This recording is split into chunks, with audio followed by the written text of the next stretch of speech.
Magandang gabi muli sa lahat ng ating mga kasambahay. Engineer Nelson, magandang gabi sa iyo. Yeah, magandang gabi sa iyo. At magandang gabi naman sa lahat ng ating mga viewers. Parang there's a reason to celebrate. You're in maroon.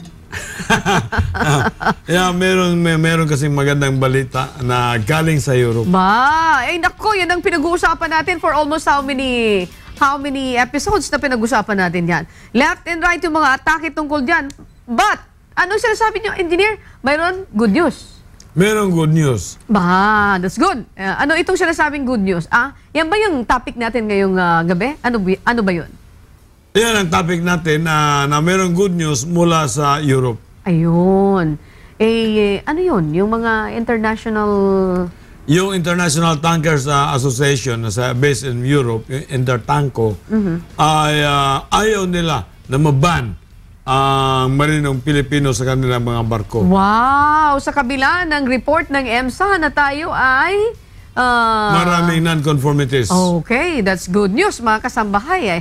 Balita natin, kapag tinuluyan tayo by month of June ay hindi na tayo yung mga Pilipinong marino ay hindi na makakasakay. Pero sabi ni Engineer Nelson, we have a good news. Samantala, sa kaligtasan at kalusugan naman, pag-usapan natin ng chemical safety. Lahat ng yan ay sa kabuuan po ng Tinig ng Marino.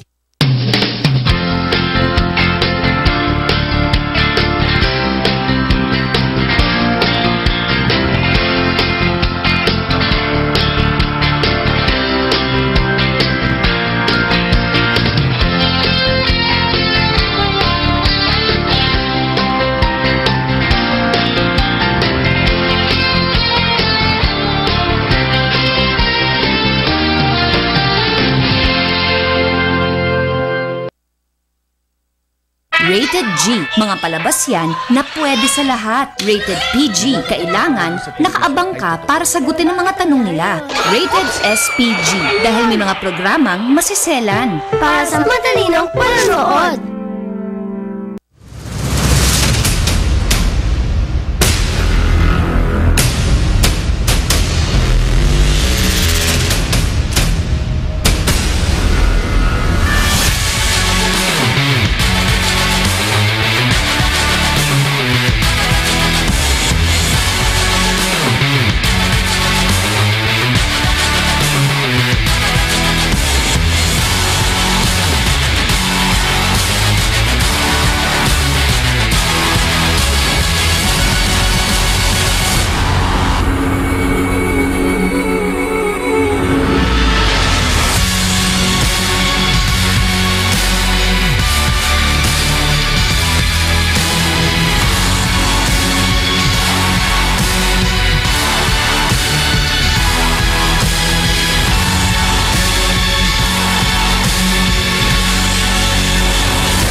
Want to eat the right food?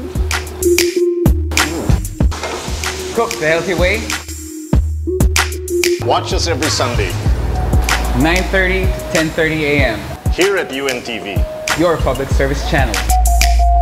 So remember guys, the next time you cook, Don't just cook. cook it right.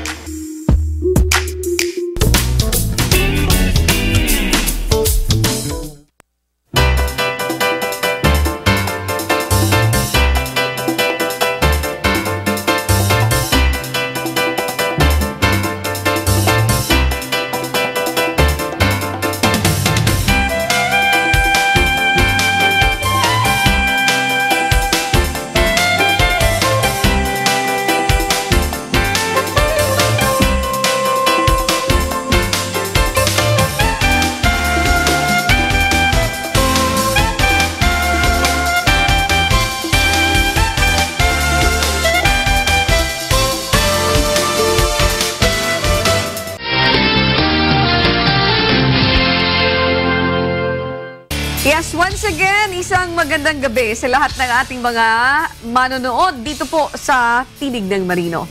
Ngayong gabi, muli, isa pong discussion ng ating pag-uusapan. And with me, kasama ko pa rin si Engineer Nelson Ramirez. Engineer, magandang gabi po muli sa iyo. Yeah, magandang gabi sa iyo, Ann, at magandang gabi naman sa lahat ng ating mga viewers. Meron tayong masasabi nating medyo magandang balita mula sa Europe. Ganda naman ang sinabi mo, medyo magandang balita. Ibig sabihin, parang mayroon tayong, alam ko na, parang mayroon tayong inaantabayanan na pinaka worst na masasabi nating balita. Worst scenario, Oo. worst scenario Na po pwedeng mangyari. Na pwedeng mangyari. Okay. Ngunit nagkakaroon ngayon ng liwanag, parang liwanag. Wow.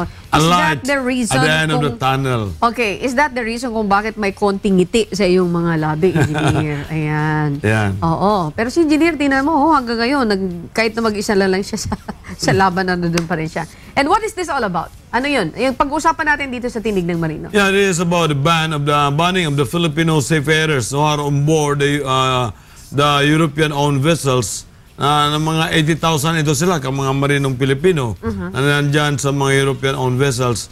At maaring by June, yan ang na-expect natin, pababain na sila, isa-isa na silang bababain dahil hindi nga tayo nag-comply sa mga requirements na nire-require ng European Maritime Safety Agency. Okay, the good news there ay ang pag-uusapan namin ngayong gabi dito sa Tinig ng Marino, engineer. I think, umpisahan na natin yan, engineer. Naalala ko kasi last Tuesday, nagkaroon kami ng pagkakataon na yung mismong shed director ay naging panauhin namin. And I asked that question, what happened? Ba't mayroon tayong mga eskwelahan, mga maritime school na mukhang substandard. At bakit ito napapayagan? Sabi ni director, panahon na para maging strict. Mayroon din silang mga close na mga schools. And maybe, engineer, isa yan sa mga gusto natin maipabatid sa ating mga kababayan. Kung hindi tayo maghihigpit, malamang ang mangyayari ay we will experience the same problem. But nevertheless, ang pinaka-importante na tatalakayin natin ngayon, hindi mangyayari yung pinangangambahan ng ating mga kababayan. And ikaw, very blatant ka na lumalaban doon sa bagay na yon. If I'm not mistaken, you are alone now. In fact, yung ibang mga kaibigan mo, parang natatakot na ma-associate yung pangalan sa'yo at makita yung mukha na nandoon ka because, teka muna, baka madamay ako sa problema. Ganon. So many people are saying that I am abrasive, no? Sobra na ganon, sobra daw. Hindi naman sana isipin nila ako, hindi ako naging sobra ganito. Naging sobra lang ang kanilang pang-abuso. O kaya, kagaya ng sinasabi mo sa CHED, sinasabi na, we must be very strict now. Wow, nag-short pants pa si Magellan, yun ang sinasabi nila hanggang ngayon, yun pa rin sinasabi nila. Okay. So, ibig sabihin, engineer, dapat talaga ay maging strict tayo. Now, yung balitang maganda, ang gusto kong mabalitaan sa iyo, engineer. Ito yung ito yung gusto kong maliwanagan. Mayroon report na, is it official? Nilabas na ba yan? Nilabas na, lumabas sa mga newspapers. See. Anong sabi, engineer, para sa kabatiran ng ating mga manonood ngayong gabi, ano yung sinasabi doon sa result ng EMSA? Hindi tayo pumasa, definitely. Sige, can you explain that? EMSA will not say that we pass or not. Ang EMSA gawa lang ng report na ito ang nangyayari sa Pilipinas. Ngayon, it is 99 pages. Ang sinasabi nila, we have not complied with the requirements of the International Maritime Organization. Wait, kung gano'n ang report na hindi tayo nag-comply, bakit? What is the good news there? Walang good news dyan sa hindi tayo nag-comply. Talaga hindi tayo nag-comply. But then EMSA will not be the one to decide.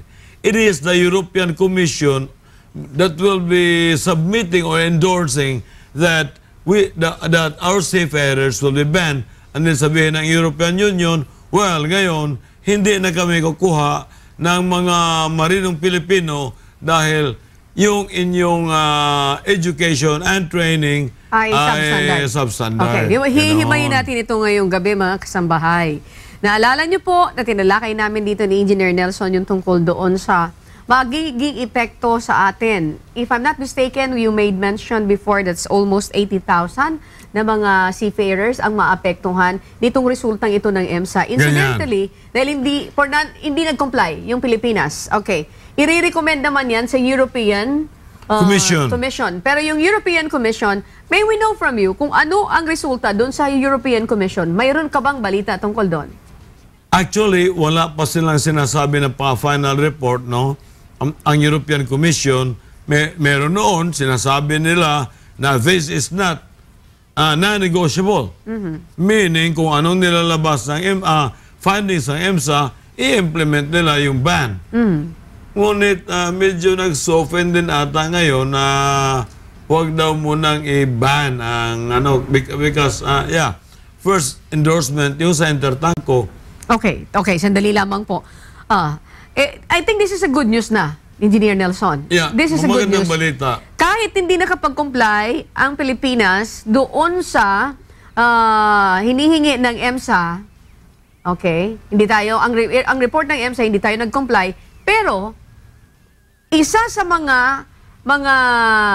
organisasyon, let's say for example, itong Tankers Association, anong sinasabi nila? Nire-reject nila yung pagbaban ng mga Pilipino. Explain this, Engineer, para sa kabatiran ng mga sumasakay na mga marino sa tankers. Ha? Baka kayo nadidepress, na-upset kayo, na-upset because you know why?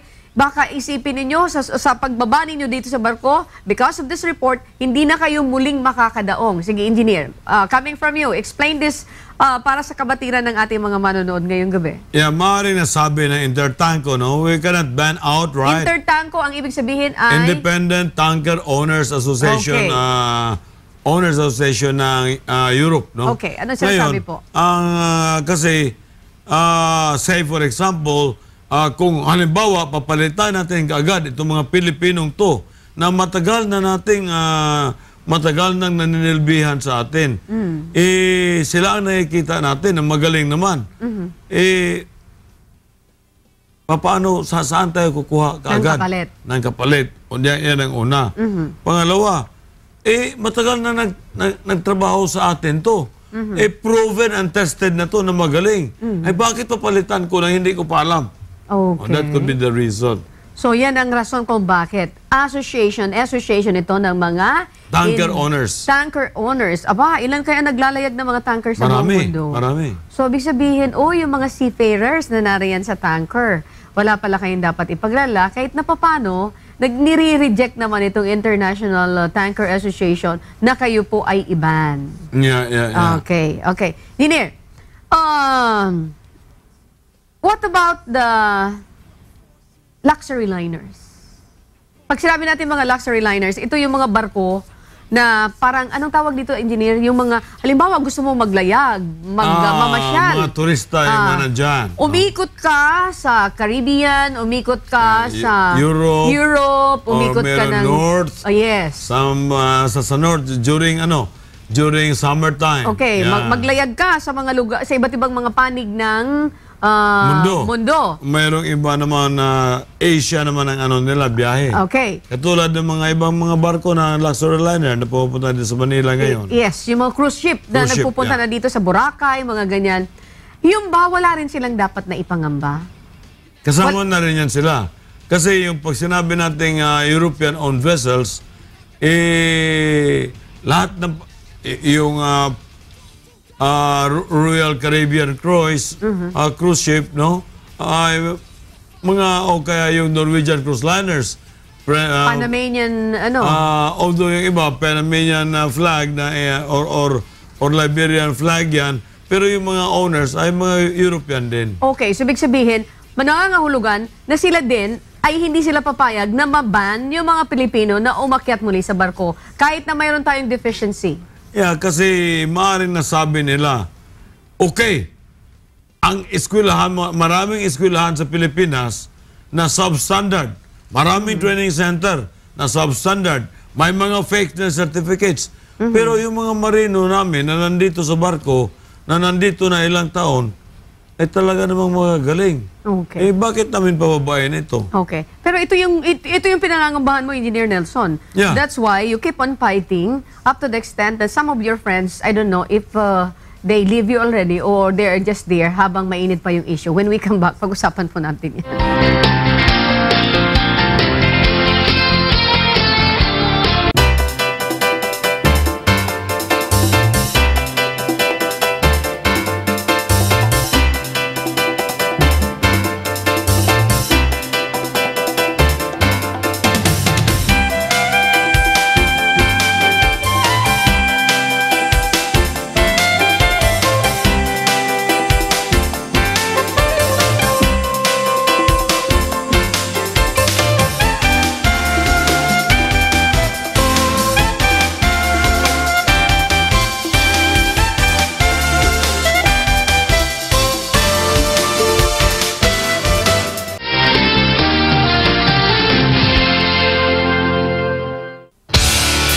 Muli tayong nagbabalik sa ating programang Tinig ng Marino.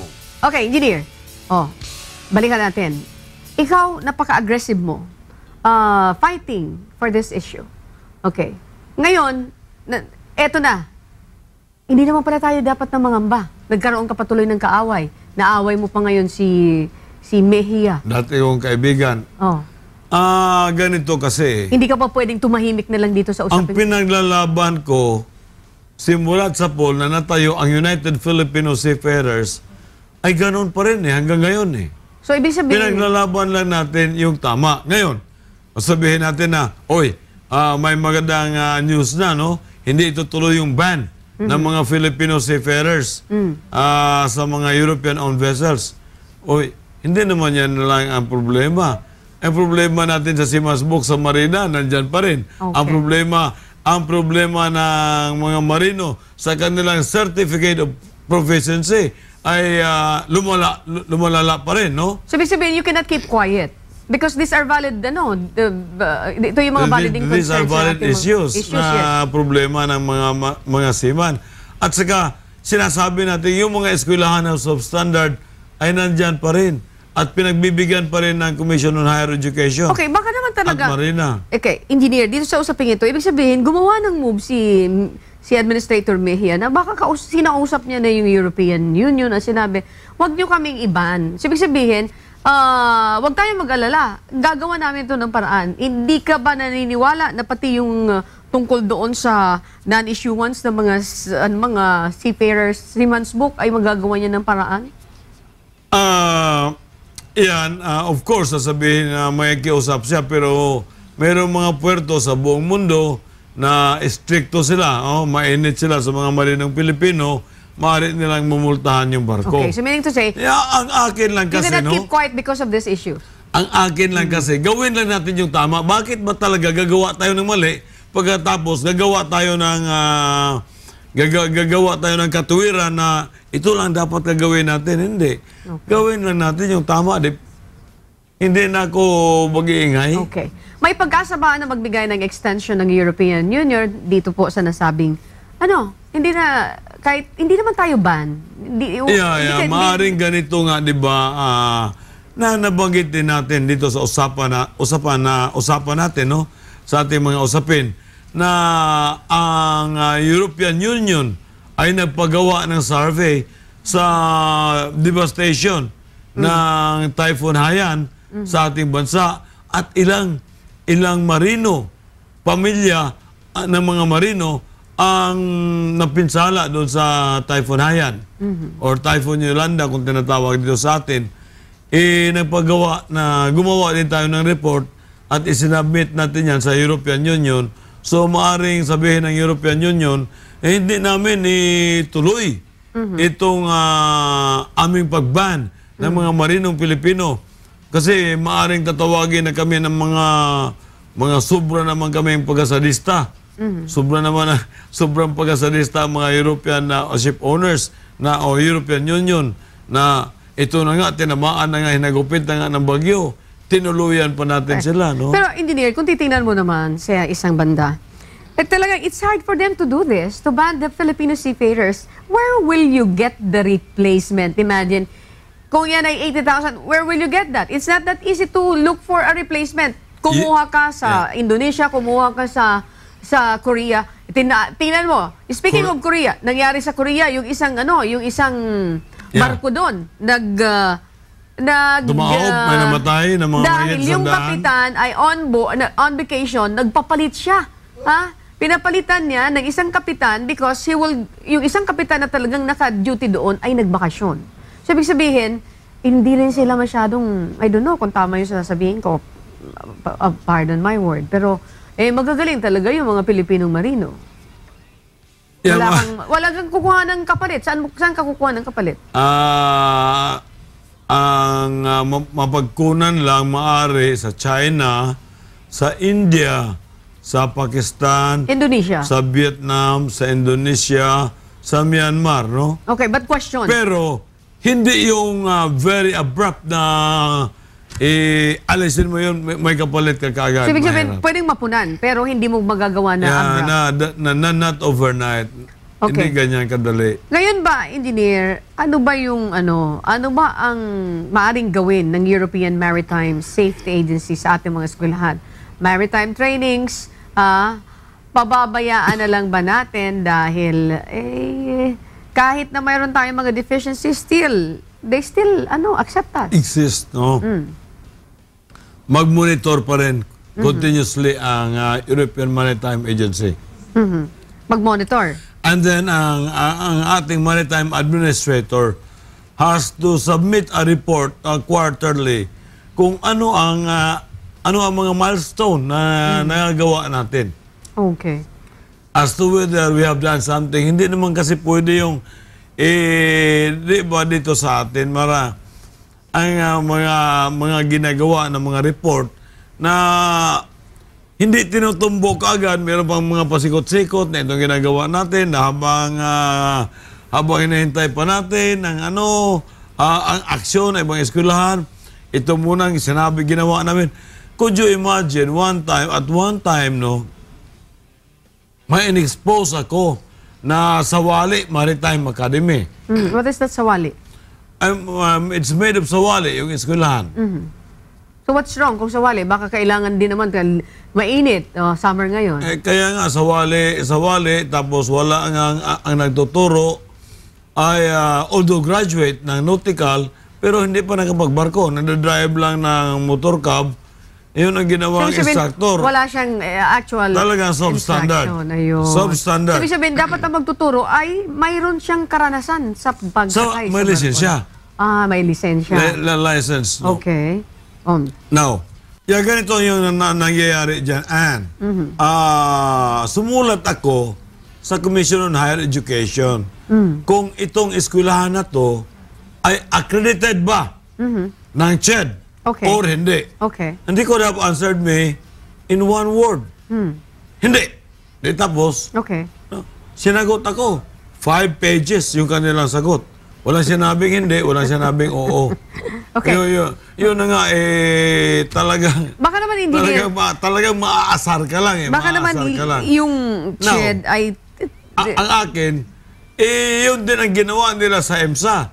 Kasi nag-conduct dito ng assessment ng EMSA, sinabihan sila, ito ang nakita namin non-conformities, at ang sagot nila sa EMSA ay 1 metro ang...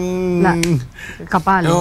Ang kapal ng kaya nagagalit tuloy yung EMSA. Yung question mo is answerable by yes or no. Yeah. Kung hindi siya accredited, ang CHED sasabihin, no, it's not accredited. Yeah. Kung accredited, yes, it's accredited.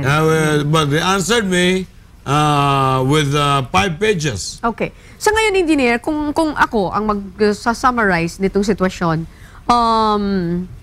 mukhang mayroon tayong nakikitang liwanag dito sa puntong ito. Because the word na dapat gamitin dito is parang naging considerate yung European Union. Ganun. Naging considerate sa mga Pilipino. Nakita nila, hindi nila iniligay sa isang tabi ang usapin na ang mga Pilipino ay talagang magagaling. Di ba? Yeah. Magagaling ang mga Pilipino at kung papalitan mo ito ng basta-basta, baka naman malagay sa alanganin, sa pingit barko. Yes, oo. So, ayan ang nakikita kong positibong nangyari dito. Through the years, no? Ako, ilang taon din akong sumakay ng mga European vessels. O, nakikita naman nila na mga Pilipino na nagtatrabaho sa mga European vessels ay talagang magaling naman. Okay. Proven and tested na magaling. Ngayon, kukuha ako ng isang nasyonal na hindi ko pa alam kung ano talaga ang capability, no? Okay. When we come back, mga kasambahay, tatanungin natin si Engineer, what are your plans? Ano bang plano ninyo? Maganda ang balita natin na sa kabila ng pagresulta ng ginawa ng EMSA, abay, hindi po na-ban yung mga Filipino seafarers abroad. Ha? Hindi po na-ban yung mga Pilipino. When we come back, sasagutin po yan Engineer Nelson Ramirez.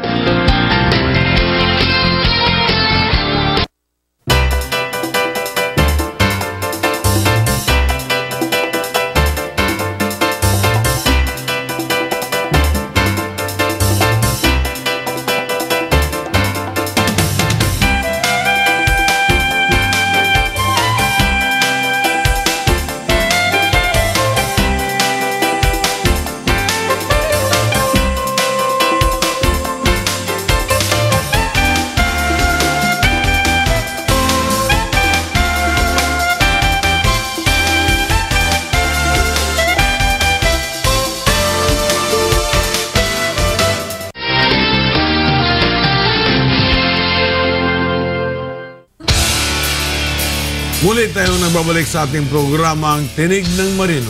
Oh, Eke, Engineer, balikan natin yung sinasabi ko kanina. Positibo ang nangyari. Yes, Okay. may magandang balita. Okay, are you happy? Sino ba naman ang hindi matutuwa? 80,000 of our seafarers will not be dislodged from where they are What now. are your plans being the President of the United Filipino Seafarers? Continue pa rin ang ating pagkikibaka kasi continue pa rin ang gusto natin gagawing pagbabago sapagkat wala namang nagbago sa ating mga eskwelahan. Wala pa rin nagbago sa ating mga training centers. Marami pa rin ang substandard. Now, kung sasabihin nila ito ang mga training centers na substandard at ito ang nagawa, binago na nila, ito ang sinirhan namin dahil hindi talaga kayang baguhin, then I will be happy. Thank you for being transparent, Engineer Nelson. You made mention to me off-air na mayroon mga kumakausap sa iyo, may mga parang sinasabi na ceasefire muna. But still, naninindigan ba kayo na you cannot keep quiet? This is a fight for the welfare of our seafarers. Yeah, this is the very reason why United Filipino Seafarers was organized. It is to protect the welfare of the Filipino seafarers, to enhance the knowledge of the Filipino seafarers, no? The training also of the Filipino seafarers. So, yan ba wala na tayong problema? Ayos na ba ang ating maritime education and training? Hindi pa naman. Hindi pa naman. Kaya may nagsabi sa akin, Nelson, I'm not doing the things that you do because I love my country. Ang sabi ko naman sa kanya, hey, mister, I am doing the things that I do because I love my country. You do not have the monopoly of loving your country. Kung hihinto ako sa aking pakikibaka, maaaring sabihin ng mga marino na nabili na ako. Kawawa naman. Okay. Kawawa naman ang aking reputation. Okay, and that's very important, Engineer. Yung reputation. A reputation which is untainted, na kahit na ganito yung pakikibaka, hindi po pwede na sa isang iglap ay bibigay ka dahil nga sa mamantakin mo for how many years na prinotektahan mo yung image mo, and then eto ngayon, mayroon mga nais na patahimikan ka, and thank you for being honest. And during my first 5 years, my savings was drained. Nabenta kong sasakyan ko. Nabenta ko yung bahay ko. And then all of a sudden Because ngayon, of the fight. Because of the fight. because of for Your what I have crusade. stand for. Yes, okay. And thank you for that. Pagkatapos, ngayon bigla na lang akong hinto. Hindi naman mangyari yan. And that's the reason kung bakit mayroon kayong mga members ng United Filipino Seafarers na intact. Ang members ba? Mayroon kayo, Engineer? We have 44,500 something. Okay. Yeah. Between principal and money, it's principal. Between name and money, it's name. Kasi kung money ang pag-uusapan, no, I do not collect also monthly union dues from my members. Perhaps we are the only union in the world that is doing that. No? So how do you exist? May tanong ko na rin ito. Yeah, we exist kasi mayroong collective bargaining agreement, and then dapat naman may-ari ng barko, magbabayad naman sila sa registration nila. So ibig sabihin, hindi kayo, kung mayroon kayong samahan, hindi kayo nanghihingi ng membership sa mga... Membership, monthly dues. Monthly dues sa mga members. Sa mga members, Okay. Mga kasambahay, the reason why I asked this... Yung ship owner, normal din naman, kaya niregister niya yung barko sa union namin, normal lang na magbayad naman The reason siya ng why I'm asking this, engineer, it's because from the start, inobserbahan natin yung mga laban tungkol sa legitimate na mga issue. At sinususugan natin ito talaga yung nararapat. Kung ano ang ipinaglalaban na tama, dapat hindi tayo natatakot. And thank you for that. Okay, number 6, meron tayong question dito. Yan, hindi tayo natatakot kasi ang unang gagawin, they will bribe you. Yes. No. Ang unang gagawin, tatakutin ka. Tatakutin ka. So, yung iba nga natin mga guest dito, nagtitext sa akin, Sir, wala ka ba natatanggap ng death threat ngayon? Kasi ako naman natatanggap na ako. Natatawa na lang ako sa kanila. Sabi ko sa kanila, you know, I am the one who is very vocal. Ay, guest lang kita sa programa ko. Bakit kanila i-death threat? Ako nga yung nasa front line. Okay. No? Continue fighting kung ano po yung nararapat. Dapat talaga ayan ang ating panindigan. May bala ka bang magsampa ng kaso sa mga opisyal ng Marina? Oh yes. Iba naman ang issue yun, no? Like for example... Ay, inaayos na yung EMSA. Okay na yun. Yeah, pero kagaya ng issue ng nepotism. Tuloy pa rin yung laban tuloy mo. Pa rin yun. No? Tuloy pa rin yun. Yung issue tungkol sa Seafarers Identification and Record Book na naging Seafarers Identification and Record Sheet, ay mayroong anomalya doon. So magpapatuloy. Tuloy pa rin yung ano. Habang may gumagawa ng masama, nandito ako. Okay. Engineer? Kasampahan ko kayo ng kaso, babanggain ko kayo. Huwag kayong mag-alala. Babanggain ko kayo ng babanggain. So, ibig sabihin, ngayon, the fight will continue. The fight will continue. Ngayon, kung ang magtanong kayo, ano ba ang gagawin ninyo para hindi na ako magsampa ng kaso, hindi ako magugulo sa inyo? Simple lang. Gawin lang ninyo yung tama. Okay. Huwag ninyong gawin yung iisipin yung para sa bulsa lang ninyo. Mali naman yan. Wala po akong sinabi na huwag kayong kumita ng pera. Kumita kayo sa tamang paraan. At mabuhay kayo, dapat mabuhay din kayo. Pero kung gumawa kayo ng mali, ay pupunahin ko kayo, sasampahan ko kayo. Parang binubuwis mo na yung buhay mo dito, Engineer Nelson. Ano na nandito na ako. I've been here for the last 40 years, 20 years. Sabi sabihin, dito mo gugugulin ang huling patak ng dugo mo. Okay, parang pala pelikula. Okay, with that, Engineer, sa ating mga nanonood ngayong gabi, your message po muli sa ating mga kababayan, partikularmente ang mga pamilya ng Filipino seafarers. Ito lang masasabi ko sa ating mga marino. Ang laban ay patuloy habang may gumagawa ng hindi maganda sa ating industriya. Huwag kayong mag-alala, kahit na palagi niyong sinasabi, Sir, nandito kami sa likod ko. Sa likod ko raw. Yun ang problema nga. Ako palagi nasa harapan. Ako palagi tinatamaan. Okay. Kailangan nasa harap naman sila. But then, I would also say this, no? A general must be there in the battlefield. Hindi yung, kung ikaw yung general, nagtatago ka lang, paupo-upo ka lang doon sa lamesa mo, at pakuya-kuya-kuya ka lang, no? Kailangan nandoon ka. Sa laban If sa you field. If you want to lead your men, you must be there in front. Ikaw talagang mag-lead, no? Okay. Engineer, thank you for that. Maraming salamat. Sa ating mga kasambahay, iyan po ang kabuuan ng discussion natin dito sa Tinig ng Marino. But stand by, in just a few minutes, sa inyo naman po ang kaligtasan at kalusugan. Pag-uusapan natin ang tungkol sa chemical safety.